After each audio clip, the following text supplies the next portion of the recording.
안녕하세요. 네, 홍성규의 진보TV 주간 뉴스 브리핑 5월 셋째 주 방송 시작하겠습니다. 오늘 5월 21일이고요. 저는 일요일날 아침에 이 방송을 촬영을 하고 있습니다. 5월달 들어오면서 제가 모두에게 이렇게 상큼하고 화창한 날들이 되기를 늘 말씀을 드렸는데 정말 시국이 뒤숭숭합니다. 오늘 날씨도 약간 좀 찌뿌둥하네요. 네, 오늘 뉴스도 많은 분들에게 즐거움을 좀 드려야 될 텐데 그러질 못한 것 같아서 약간 미리 죄송스러운 말씀 먼저 드리고요. 얼굴이 좀 빨갛게 익었죠? 저희가 지역에서 어제 나눔 장터라는 행사가 있었는데 와 정말 5월 중순밖에 안 됐는데 이 내리쬐는 태양이 뜨거움을 넘어서 따갑더라고요. 그래서 완전히 새까맣게 탔습니다. 양해해 주시고요. 네.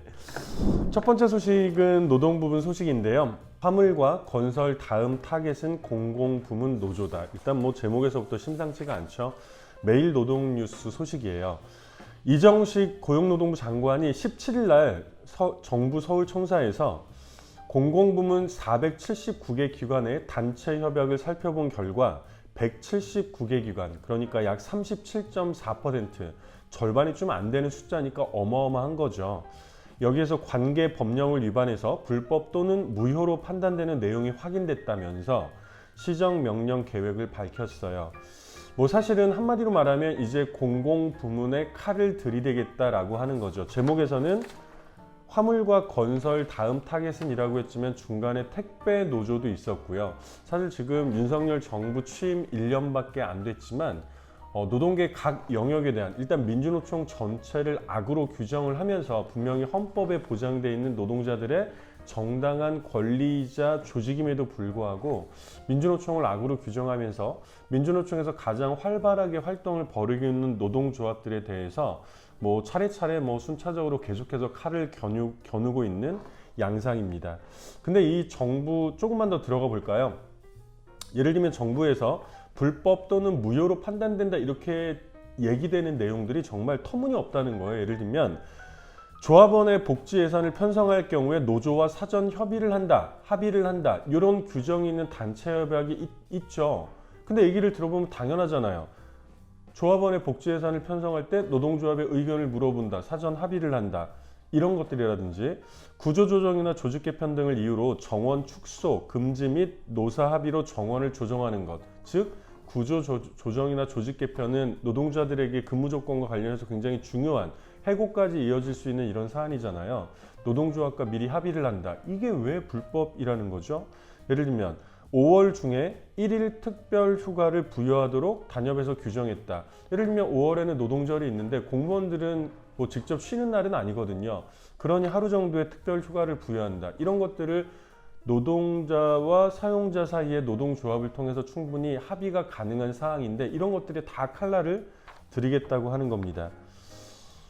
이런 사실은 그 노조 활동 무력화 시도 중에는요. 단협 해지 통보를 기점으로 노조 활동을 무력화시키는 이게 사실은 기사에도 나왔지만 이명박 정부 시절에 노조 탄압 최대 히트 상품으로 불렸대요. 이게 무슨 말이냐면 노사 간의 이견을 이유로 단체 협상은 2년에 한 번 정도로 계속해서 다시 확인하고 갱신하고 이런 것들이 있잖아요.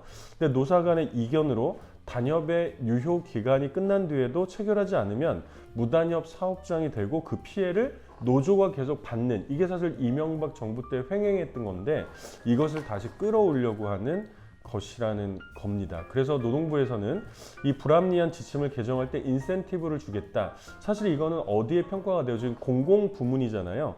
공공기관의 경우에는 경영평가 등의 해당 내용을 반영하는 식이 될 것이기 때문에 마치 최근에 민주노총이나 한국노총이나 노동조합에 대해서 회계장부 내놔라. 회계장부가 제대로 됐는지 살펴보고 이게 불법이든 뭐든 상관없이 이렇게 압박을 하면서 회계장부를 내놓지 않았을 때 이미 벌써 그 불이익들이 가고 있지 않습니까? 공공부문에 이제 그 칼날을 들이대겠다는 겁니다. 당연히 양대 노총에서는 항의하는 반박하는 성명을 냈고요. 민주노총은 우리가 이미 비준했던 국제노동기구 ILO의 핵심 협약마저 정면으로 위반하겠다는 선언으로 국제적인 망신을 자초하는 정부의 노동정책을 규탄한다라고 했는데요. 이 협약은요. ILO 결사의 자유위원회는 지난 2015년에 노동부 단협 시정 관련 행정 지침에 대해서 즉 요 사안에 대해서 교섭 당사자 간의 자율에 맡겨두어야 할 단협을 시정 명령을 해야 한다고 하는 것은 자제해야 된다, 이런 얘기를 이미 한 바가 있거든요. 그리고 단협 관련한 지침은 노사정 협의의 결과물이어야 된다라고 이미 권고도 한 바 있습니다. 뭐 이런 것들은 나몰라라면서 일단 무조건 탄압을 하겠다는 거죠. 이 이정식 고용노동부 장관은 한국노총 소속의 대표적인 이전에 또 노동활동가이기도 했어요. 참 어마어마하네요. 윤석열 정부 품으로 들어가서 고용노동부 장관을 하더니 이런 말을 하고 있는 본인의 입이 정말 얼굴이 화끈거리고 제 얼굴이 다 화끈거리는데 정말 어떤 이해가 잘 되지 않네요. 네, 아무튼 더더욱 연대해서 맞서 싸워야 될 것 같습니다. 두 번째 소식은요, 제가 거의 이 유튜브 방송을 통해서 늘 강조하고 있는 게 사실은 최저임금과 노동자 생계비인데요. 이번에도 최저임금 심의위원회는 일정을 가고 있고요. 이 심의위원회 가장 초기 단계에서 생계비를 확인을 하거든요. 그래서 확인이 됐다는 겁니다. 지난 18일 날 최저임금위원회 생계비 전문위원회에서 회의를 열어서 비혼 단신 노동자 실태 생계비 분석 보고서를 논의를 했는데, 여기에 나온 거를 보니까요, 비혼 단신 노동자, 그러니까 주택이 없고 혼인하지 않은, 결혼하지 않은 1인 가구 노동자의 경우에 지난해 2022년도에 한 달 평균 생계비는요, 얼마일 것 같습니까? 네, 241만 원으로 조사가 됐습니다. 2021년보다 9.3%포인트 정도 올랐는데요. 이게 근데 진짜 심각하다는 거예요. 왜냐하면 올해 2023년도에 최저임금을 계산으로 했을 때 한 달 임금이 201만 원이거든요. 200만 원을 간 넘었단 말이에요. 근데 작년에 생계비 실태조사란 결과를 놓고 보더라도 결혼하지 않고 주택이 없는 혼자 사는 노동자들의 경우에는 241만 원이 든다는 거잖아요. 즉 현재 대한민국의 최저임금은 혼자 사는 노동자도 먹고 살 수 없다는 겁니다. 아니, 이거보다 더 심각한 문제가 있나요? 우리 노동자들이 언제 놀고 먹겠다는 얘기한 적 없거든요. 하루에 8시간씩 주 5일 동안 열심히 살아도 대한민국이 못 먹고 산다는 거예요. 241만 원이니까 난 201만 원을 받고 40만 원은 매달 빚을 내야 된다, 은행에서 대출을 내야 된다는 거잖아요. 아니, 이게 가장 심각한 문제가 아니고 뭐가 심각한 문제일까요? 게다가 지난해 물가 상승률은 5.1%였어요. 근데 이 생계비는 9.3% 정도 오른 거죠. 지난해 물가 상승률보다도 훨씬 더 높게 생계비 자체가 올랐다는 거예요. 네, 조금 더 심각하고요. 그래서 노동계에서는 내년도 최저임금으로 올해보다 24.7%포인트 인상한 시급 얼마요? 12,000원을 요구하고 있죠. 이 시급 12,000원을 요구했을 때 월급으로 따지면 한 250만 원, 251만 원 정도 되거든요. 그러면 평균 생계비가 241만 원이니까 10만 원 더 높게? 아니죠. 왜요? 혼자 사는 노동자들이 그렇다는 거고, 대부분 가정을 꾸리거나, 아니, 아이들이 돈을 벌어올 수는 없잖아요. 즉 한 가구를 꾸리기에는 양대 노총이 제기하고 있는 12,000원으로 당장 올리더라도 또 못 먹고 산다는 거예요. 사실 그래서 양대 노총이 제기하고 있는 12,000원도 넉넉하기는커녕 턱없이 모자란 액수라는 거죠. 일단 저는 이게 대한민국 정치의 가장 출발이 돼야 된다고 봅니다. 아니, 다들 민생 얘기하잖아요. 제가 대변인으로 올라가서 거대 양당 정당의 이 브리핑이나 논평들을 쭉 살펴봤는데요. 민생이 없어요. 이 얘기하는 사람들이 없습니다. 국민의힘에서는 무조건 이재명을 비판하면 됩니다. 민주당에서는 무조건 윤석열을 비판하면 되죠. 이게 어떻게 정치입니까? 사실 지금 이것저것 시급한 문제가 한두 가지가 아니지만 가장 필요한 문제는 저는 바로 이 최저임금 문제라고 생각합니다. 일단은 아니, 세계 7대 경제강국, 10대 경제강국 얘기하면 뭐합니까? 우리나라 노동자들이, 가장 평범한 노동자들이 하루하루 8시간씩 주 5일 근무를 했을 때 한 가구가 살아나갈 수 있도록, 먹고 살 수 있도록은 해줘야 되잖아요. 예, 또 제가 열받았네요. 저는 이 문제가 가장 심각한 문제라고 생각합니다. 그리고 작년에 이 비혼 단신 노동자의 이 최저 생계비, 평균 생계비가 나옴으로 해서 다시 한번 확인이 계속 거듭되고 있는 거죠. 세 번째 소식도 정말 분노하지 않을 수 없는데요.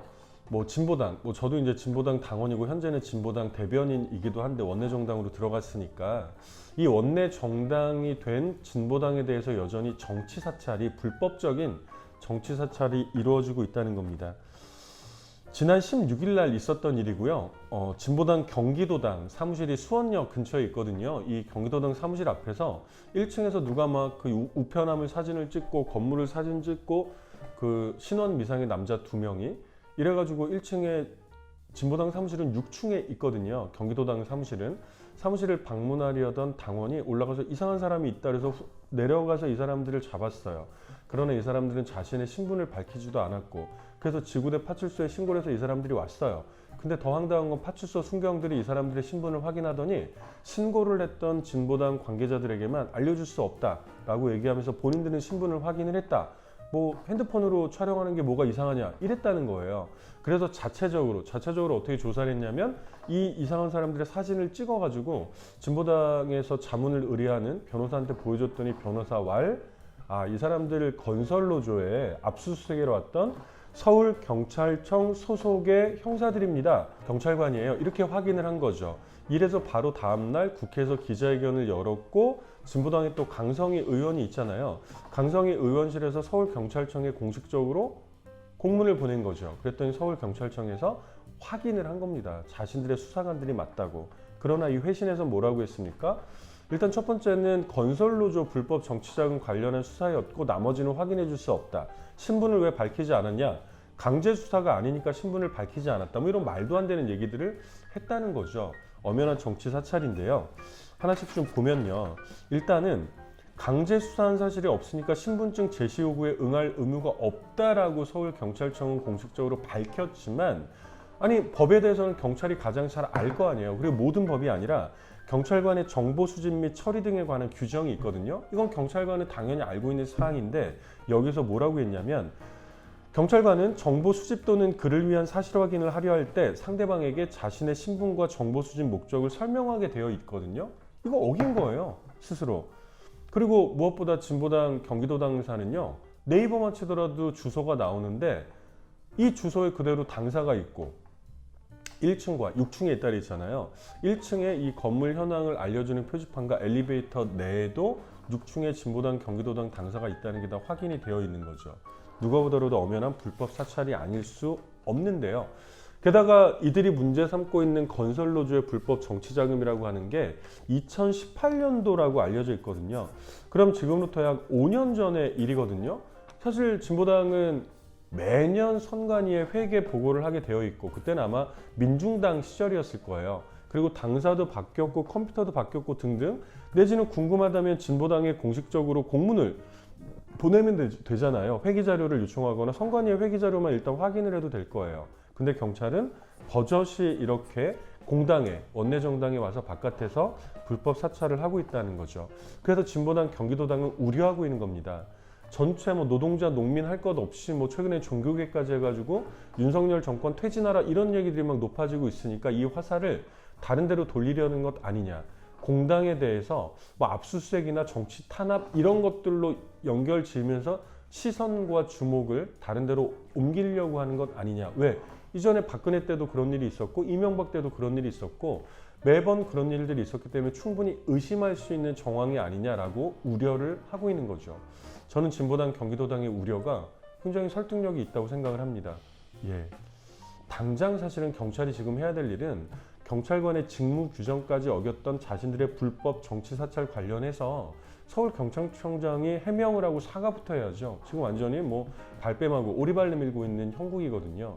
대한민국의 정치 현실이 이렇게 참 어떻게 보면 거꾸로 가는 정도가 아니라 이건 뭐라고 해야 되죠? 민주주의를 완전히 그 무로 돌리는 파괴하고 있는 이런 일들이 현재 정당을 향해서도 우리가 알고 있는 것처럼 노동자나 농민이나 뭐 여성들이나 등등을 넘어서 정당을 향해서도 펼쳐지고 있다는 겁니다.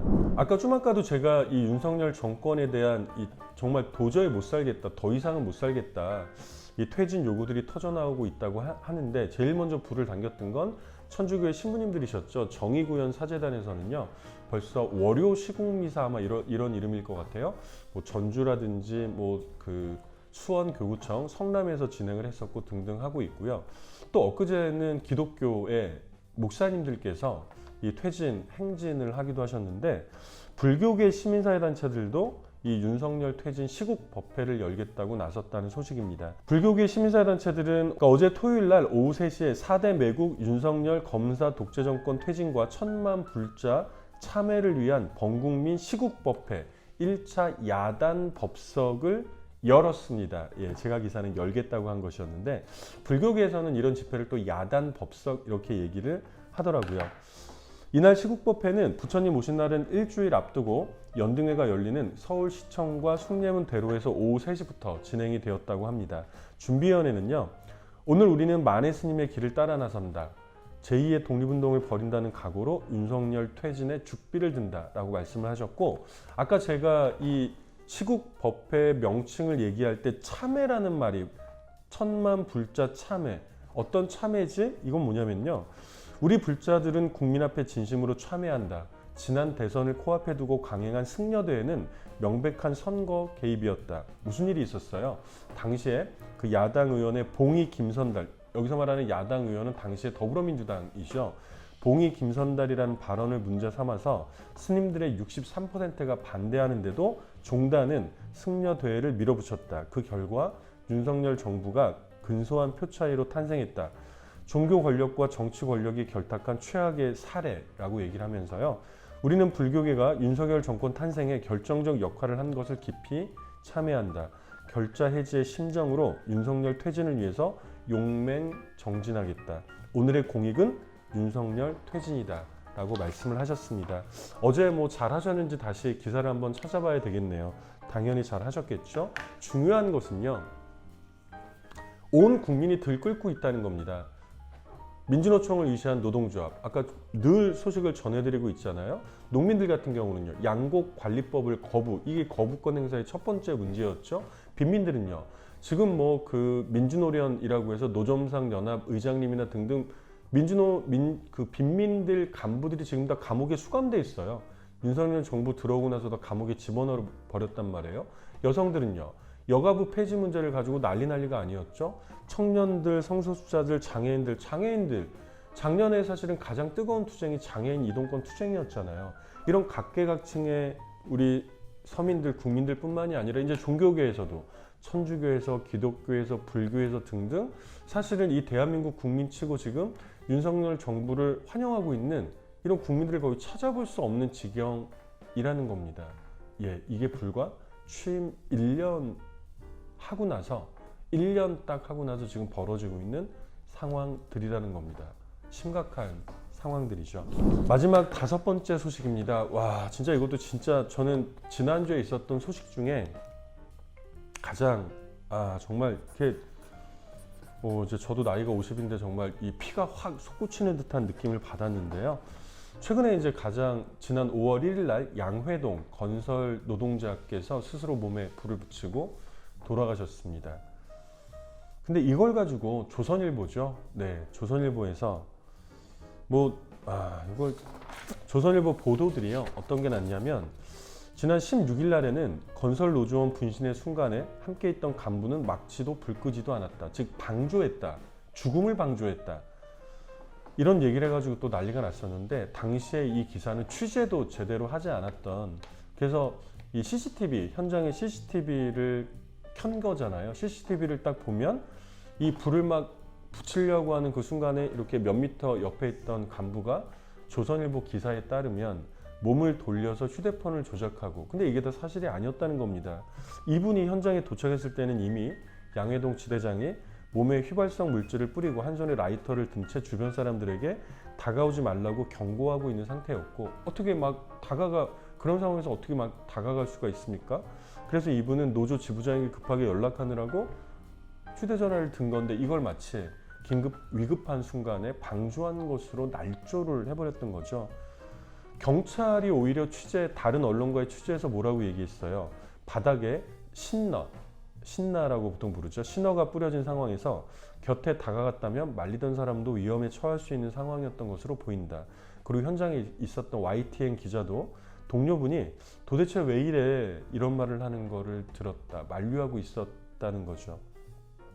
이 기사도 문제인데, 이로부터 이틀 후에 이 조선 왕국의 또 한 축인 월간조선이라는 월간조선 월간지에서 양 씨의 유서 3장 중 한 장은 글씨체가 다른 것으로 파악됐다 라면서 위조, 대필 의혹을 제기했죠. 건설노조는 당장 양 씨의 생전 활동 수첩을 갖고 있다. 반박할 수 없는 상세 자료가 준비되어 있다. 악의적 왜곡 선동 책임을 반드시 묻겠다. 이 기자회견을 하면서 건설노조 부위원장님이 엉엉 우셨죠. 너네도 인간이냐? 인간의 탈을 수가 어떻게 그럴 수가 있냐라고 말씀을 하셨고요. 그래서 오늘 기사는 제가 가지고 온 기사는 언론노조에서 성명을 냈습니다. 지난 19일인데요. 1991년에도 조선일보는 강기훈 유서 대필 조작 왜곡 보도를 주도하면서 한 사람의 인권을 잔인하게 유린한 바 있다. 수십 년이 지나 무죄로 결론이 난 뒤에도 제대로 된 사과 한마디 하지 않고 있다.